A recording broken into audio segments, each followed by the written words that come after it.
नमस्कार, मी विद्या होम किचनमध्ये तुमचं सर्वांचं मनापासून स्वागत आहे. तर आज आपण अगदी पौष्टिक, झटपट बनणारी दुधी भोपळ्याच्या थालीपीठची रेसिपी बघणार आहोत.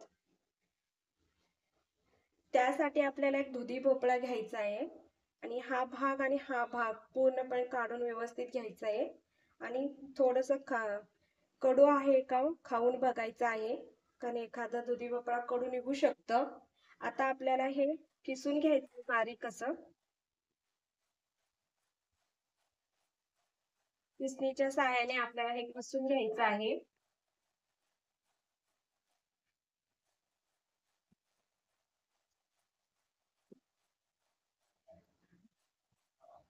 बारीक असं चिरून घेतलेलं आहे.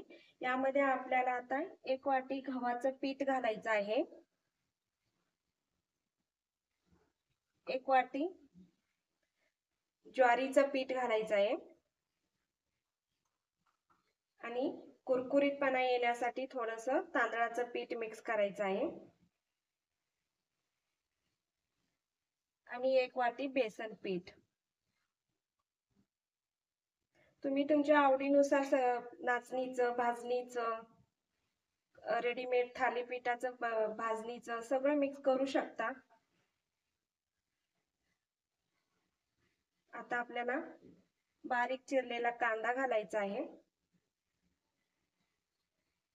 2 मीडियम आकाराचे मी कांदे घेतलेले आहेत इथे.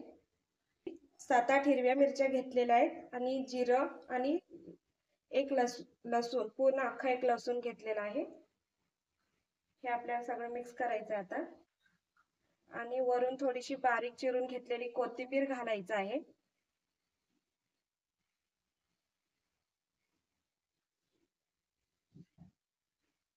आणि थोडीशी हळद, चवीपुरतं मीठ घालायचं आहे.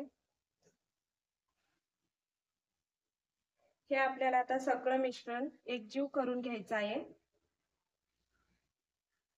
दुधी भोपळ्याला पाणी सुटतं. पाणी लागलं तरच वापरायचं आहे, अन्यथा नाही.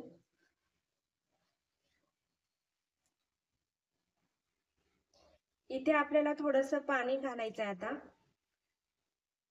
थोडंसं घालायचं आहे, जास्त नाही, कारण नंतर दुधी भोपळ्याचं पाणी सुटतं याला. हे सगळं मिश्रण आपल्याला एकजीव करून घ्यायचं आहे.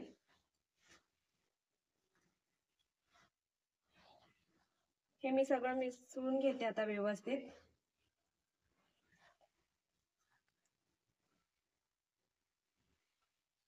हे पीठ आपल्याला थोडंसं सैलसरच भिजवून घ्यायचं आहे, कारण आपल्याला थालीपीठ थापूनच करायचे असतात.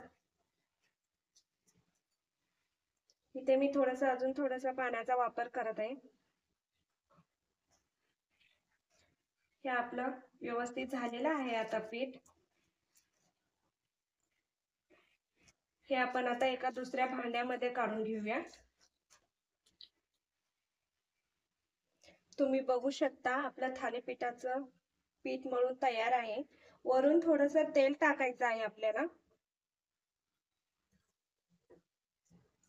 हे 10 मिनिटांसाठी रेस्ट करण्यासाठी बाजूला ठेवायचं आहे. 10 मिनिटं झाल्यानंतर आपण छान असं थालीपीठ थापून घेऊया. तुम्ही बघू शकता रेस्ट करायला ठेवलेले 10 मिनिटांसाठी किती छान पीठ तयार झालेलं आहे आपलं थालीपीठासाठी. आता आपल्याला हे थापून घ्यायचं आहे.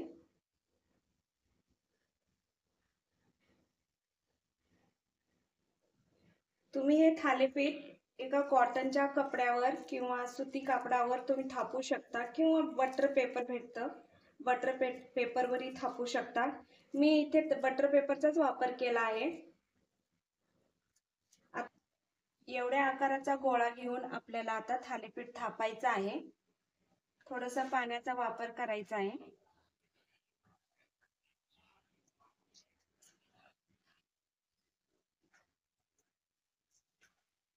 एकदम पातळ असं थालीपीठ आपल्याला थापून घ्यायचं आहे.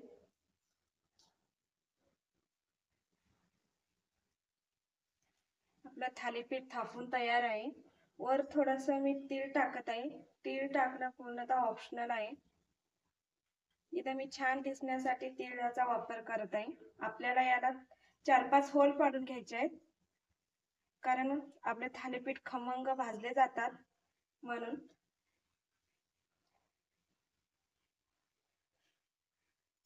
थोडंसं पॅनला तेल लावून घ्यायचं आहे.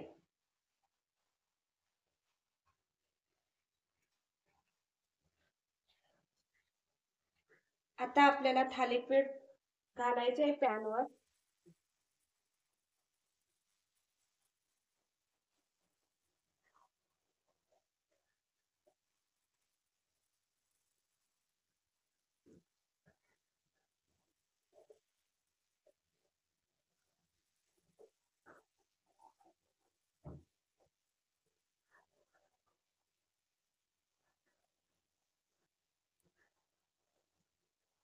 गॅस मिडियमच ठेवायचा आहे, कारण आपल्याला मंद गॅसवरच भाजायचे आहे थालीपीठ.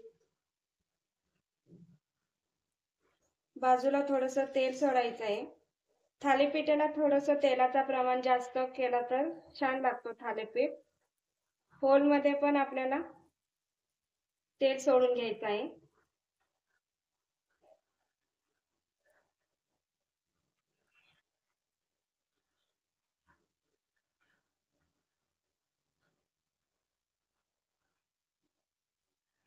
पलटून घ्यायचं आहे आपल्याला. तुम्ही बघू शकता खरपूस असा भाजला गेलेला आपला एका साईडला थालीपीठ. हे थालीपीठ सकाळी नाश्त्यासाठी, रात्रीच्या जेवणासाठी आपण बनवू शकतो. एकदम पौष्टिक असा थालीपीठ आहे.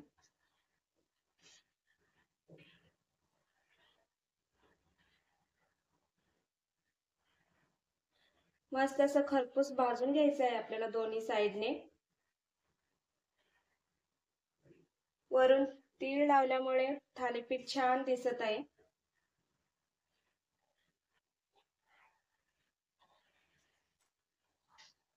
तुम्ही जर हेल्थ कॉन्शियस असाल तर तेलाचा वापर कमी केला तरी चालेल.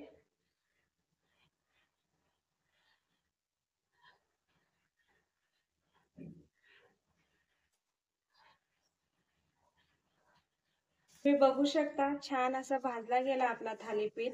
आपण आता एका डिश मध्ये काढून घेऊया.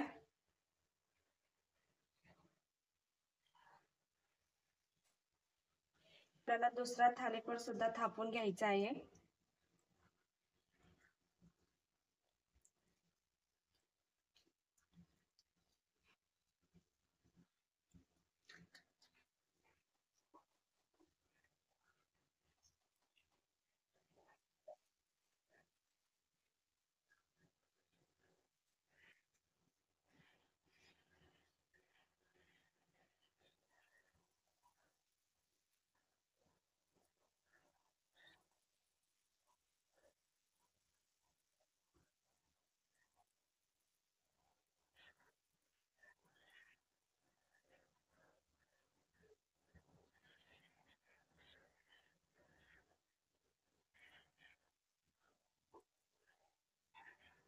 पलटून घ्यायचा आहे आता.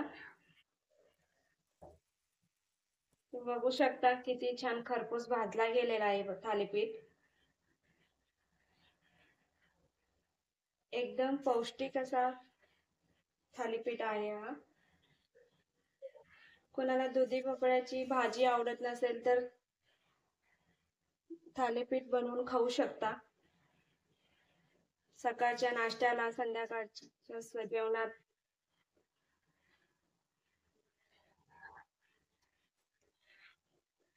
छान असं दोन्ही साईडला आपल्याला खरपूस भाजून घ्यायचं आहे.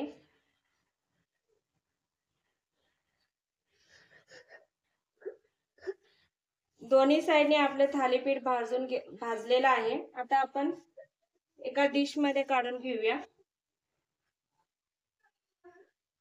असेच या पद्धतीने मी सगळे थालीपीठ आता करून घेते. पौष्टिक असे दुधी भोपळ्याचे थालीपीठ करून तयार आहेत.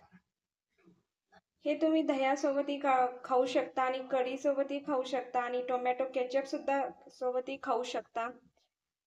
जर व्हिडिओ आवडले असल्यास व्हिडिओला लाईक करा, शेअर करा, कमेंट करा आणि चॅनेलला सबस्क्राईब करा. पुन्हा भेटूया नवीन एका रेसिपी सोबत. धन्यवाद.